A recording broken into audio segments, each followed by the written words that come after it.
आज जो फ्रेंड्स मैं आप लोगों के साथ डिस्कस करने जा रही हूँ वो है विडाल टेस्ट ट्यूब मेथड, जिसे हम ट्यूब एग्लूटिनेशन मेथड भी बोलते हैं। कई लोग इसको विडाल बोलते हैं, कई लोग वाइडाल बोलते हैं, लेकिन दोनों ही करेक्ट है, आप जो भी इसको बोलें। अब ट्यूब एग्लूटिनेशन मेथड या ट्यूब मेथड हमें कब करना पड़ता है? जब आप स्लाइड मेथड यूज कर रहे हैं और जो एंटीजन पॉजिटिव आया है, मिसाल के तौर पे ओ जिसे सोमेटिक एंटीजन बोलते हैं, या एच जिसे फ्लैजिलर एंटीजन बोलते हैं साल्मोनेला का, तो अगर उसमें से कोई भी AH BH कोई भी पॉजिटिव आया है तो फर्दर देखने के लिए कि वो किस लेवल का पॉजिटिव है, कितना टाइटर पॉजिटिव है, तो उसकी कंफर्मेशन के लिए जो है वो विडाल टेस्ट ट्यूब मेथड किया जाता है।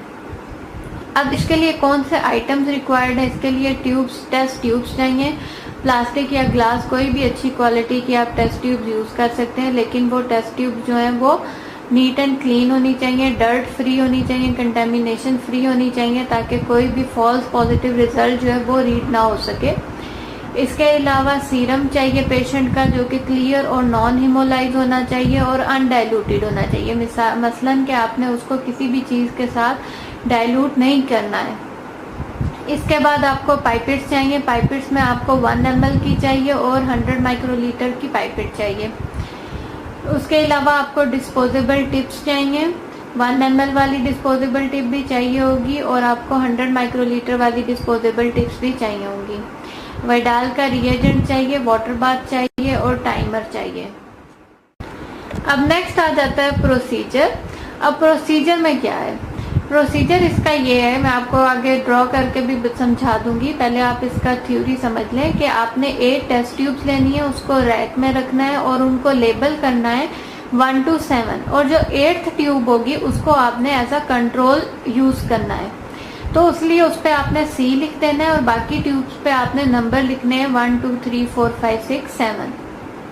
अब नेक्स्ट स्टेप क्या है? नेक्स्ट स्टेप ये आपने पाइपेट यूज करनी है और डिस्पेंस करना है पहली ट्यूब में। सिर्फ पहली ट्यूब में आपने कितना डिस्पेंस करना है? 1.9 ml, और क्या चीज डिस्पेंस करनी है? 0.85% सेलाइन, जो कि नॉर्मली अवेलेबल होती है लैब में। अगर आपके पास नहीं है तो आप नर्सिंग सेकंड से भी ले सकते हैं, जो कि नॉर्मल सेलाइन पेशेंट्स की इन्फ्यूजन के लिए यूज की जाती है। सेम आपने 0.85% जो नॉर्मल सेलाइन है वो 1.9 ml जो वो फर्स्ट ट्यूब में डालनी है। 1.9 ml को इजी लफ्जों में मैं आपको बता सकती हूँ कि 1000 माइक्रोलीटर प्लस 900 माइक्रोलीटर।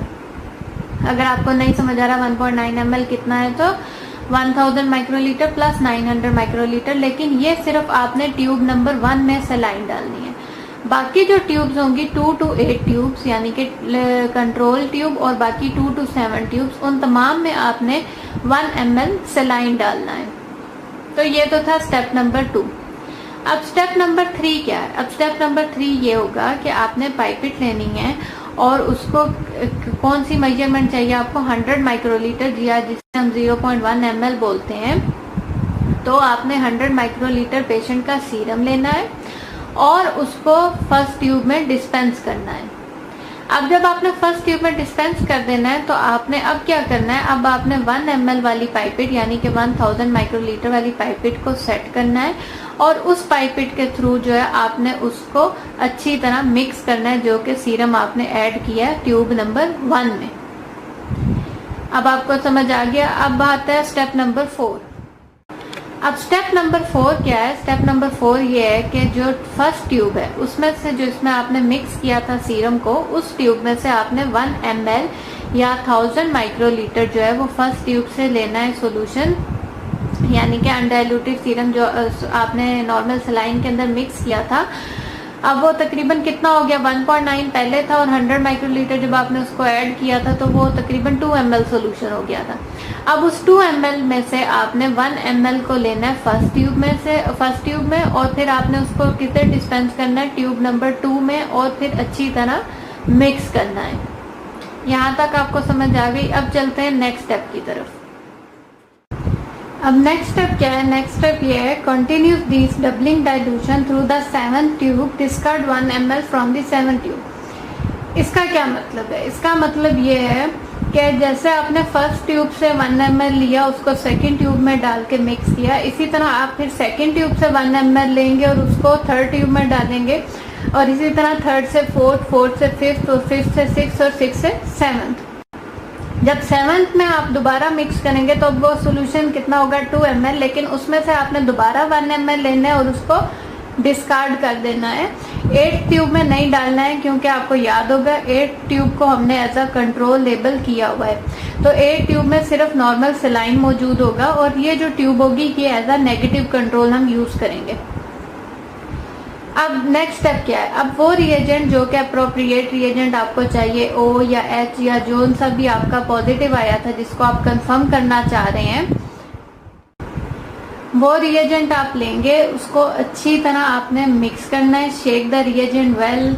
जैसे ही वो रिएजेंट मिक्स हो जाए, प्रॉपरली रेडी हो जाए, तो फिर आपने add 1 drop of appropriate undiluted reagent to suspension to all tubes including control. तो अब आपने एक एक ड्रॉप जो है, आपको पता है उस रिएजेंट के अंदर ऑलरेडी वो एज अ ड्रॉपर डिस्पेंसर होता है, तो उसकी मदद से आपने अनडाइल्यूटेड एंटीजन सस्पेंशन जो उस रिएजेंट के अंदर मौजूद होती है उसको आपने हर ट्यूब में डालना है कंट्रोल समेत, यानी कि 1 से लेके 8 तक ट्यूब में आपने उसको डालना है और मिक्स करना है। अब आपने नेक्स्ट स्टेप क्या है जो कि बहुत ही इंपॉर्टेंट है, वो ये है कि आपने इंक्यूबेट करना है उन ट्यूब्स को वाटर बाथ में। और कौन से टेम्परेचर और टाइम के मुताबिक इंक्यूबेशन टाइम वो ये है, साल्मोनेला ओ एंटीजन का जो है वो टेम्परेचर 50 डिग्री सेंटीग्रेड और आपको 4 आवर्स के लिए इंक्यूबेट करना है। और साल्मोनेला एच एंटीजन का भी जो इंक्यूबेशन टेम्परेचर है वो 50 डिग्री सेंटीग्रेड है, लेकिन आपको सिर्फ 2 आवर्स के लिए इंक्यूबेट करना है।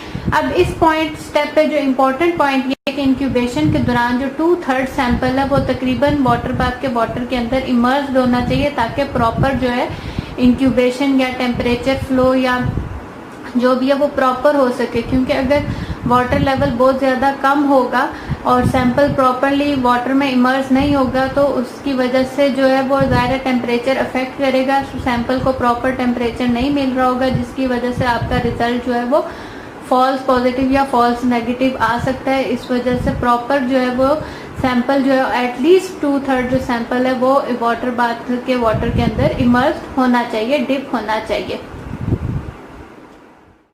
अब नेक्स्ट स्टेप जो फाइनल स्टेप होता है कि इंक्यूबेशन टाइम जैसे ही कंप्लीट हो जाए तो रैक को आपने बहुत केयरफुली विदाउट शेकिंग आपने निकालना है और ऑब्जर्व करना है एग्लूटिनेशन।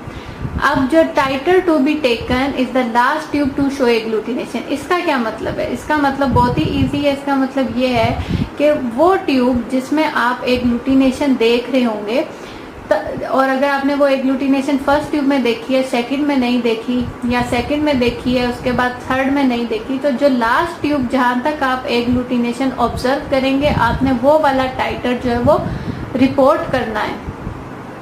यानी कि आपने अगर 6 ट्यूब में आपने एग्लूटिनेशन देखी उसके बाद 7th में नहीं देखी, तो जो 6 ट्यूब के मुताबिक टाइटर बन रहा होगा, जो कि मैं आगे आपको डायग्राम में शो करती हूँ, तो आपने उसके मुताबिक 6 ट्यूब टाइटर जो दे रहा है वो टाइटर आपने रिपोर्ट करना है कि ओ एंटीजन जो है वो 1 रेशो या 1 रेशो 160, 320 या 640 जोन सा भी टाइटर बन रहा होगा उसके मुताबिक आपने रिपोर्ट करना होगा। तो the titre to be taken is the last tube to show agglutination. अब रिजल्ट क्या है, यानी कि पॉजिटिव क्या होगा, एग्लूटिनेशन इज ऑब्जर्व, और negative result mean no agglutination is observe. और दोबारा वही पॉइंट कि the last tube to show agglutination indicates the titre, कि जो लास्ट ट्यूब एग्लूटिनेशन शो करेगी वही टाइटर जो है वो हम इंडिकेट करेंगे या रिपोर्ट करेंगे। अब मैं आपको जो है वो डायग्राम फॉर्म में भी समझा देती हूँ तो आपको और अच्छी तरह समझ आ जाएगा कि कैसे करना है और क्या रिजल्ट रिपोर्ट करना है। अच्छा, ये अब मैंने आपके साथ एक रफ सी डायग्राम शेयर की है आपको समझाने के लिए, आई होप समझ आ जाएगी कि वो प्रोसीजर जो मैंने अभी आपके साथ थ्योरी डिस्कस की है एज अ डायग्राम मैं आपके साथ डिस्कस कर रही हूँ। सबसे पहले सेम जैसे मैंने बताया था कि 8 ट्यूब्स लेंगे और उनको लेबल करेंगे 1 2 3 4 5 6 7 और 8 नंबर जो ट्यूब होगी उसको हम लेबल करेंगे कंट्रोल। और फर्स्ट ट्यूब में हम डालेंगे 1.9 ml सलाइन, जबकि बाकी ट्यूब्स में हम 1 ml सलाइन डालेंगे। और फर्स्ट ट्यूब में फिर हम डालेंगे 100 माइक्रोलीटर सीरम जिसको मिक्स करेंगे और फिर 1 ml उसमें से लेके सेकेंड ट्यूब में डिस्पेंस करेंगे, सेकेंड से थर्ड, थर्ड से फोर्थ से फिर 6 से 4 से फिर 5 से 6 से 7 और फिर 7 ट्यूब से 1 ml को हम डिस्कार्ड कर देंगे। उसके बाद हम एंटीजन जो है वो डालेंगे 1 ड्रॉप और इंक्यूबेशन देंगे। अब इंक्यूबेशन के बाद जो मेन इंपॉर्टेंट चीज है एग्लूटिनेशन रीड करना। अब ये जो रेड डॉट्स हैं ये एग्लूटिनेशन शो कर रहे हैं, जो कि बाकी जो क्लियर ट्यूब्स हैं इसका मुताबिक नो एग्लूटिनेशन सीन। अब कंट्रोल जैसे कि वो नेगेटिव था इसलिए उसके अंदर कोई भी एग्लूटिनेशन नहीं आनी चाहिए। अगर उसके अंदर एग्लूटिनेशन आ रही है तो इसका मतलब ये है कि या तो रिएजेंट में प्रॉब्लम थी या कोई कंटेमिनेशन हुई है या इंक्यूबेशन प्रॉपर नहीं है, कुछ ना कुछ जरूर इशू है जो कि आपको डिटेक्ट करना होगा। अगर आपका कंट्रोल नेगेटिव आया तो इसका मतलब ये आपका प्रोसीजर जो है वो बिल्कुल ठीक रहा है। अब एग्लूटिनेशन जैसे हमने बताया था कि जो लास्ट टाइटर होगा उसको रीड करना है। अगर आप इस डायग्राम को गौर से देख रहे हो और अगर रेड डॉट्स आपको मैंने जैसे बताया एग्लूटिनेशन शो कर रहे हैं, इस हिसाब से अगर आप देखें तो 5th ट्यूब तक जो है एग्लूटिनेशन नजर आ रही है। तो 5th ट्यूब जो है वो कौन सा टाइटर था, वो था 320 टाइटर। तो अब जब आप पेशेंट का रिजल्ट रिपोर्ट करेंगे तो आप अगर ओ एंटीजन आपने टेस्ट किया या एच एंटीजन आपने टेस्ट किया या AH या BH जो भी आपने टेस्ट किया तो वो एंटीजन के आगे आप टाइटर देंगे कि 1:320 जो है वो पॉजिटिव आया है या एग्लूटिनेशन सीन हुई है। तो ये तो था आज का प्रोसीजर वाइडाल टेस्ट का। टेस्ट ट्यूब मेथड या ट्यूब एग्लूटिनेशन मेथड कैसे करते हैं, स्लाइड मेथड ऑलरेडी मैं आपके साथ डिस्कस कर चुकी हूँ। अगर आप लोगों ने वो मिस किया है तो इस वीडियो के लिंक कार्ड्स में उसका लिंक अवेलेबल होगा, उधर से आप लोग वो देख सकते हैं, वरना माइक्रोबायोलॉजी प्लेलिस्ट में या वीडियोस में जाके आप चैनल की वीडियोस में जाके तो वो लेक्चर भी आप देख सकते हैं कि स्लाइड टाइट्रेशन मेथड कैसे करते हैं।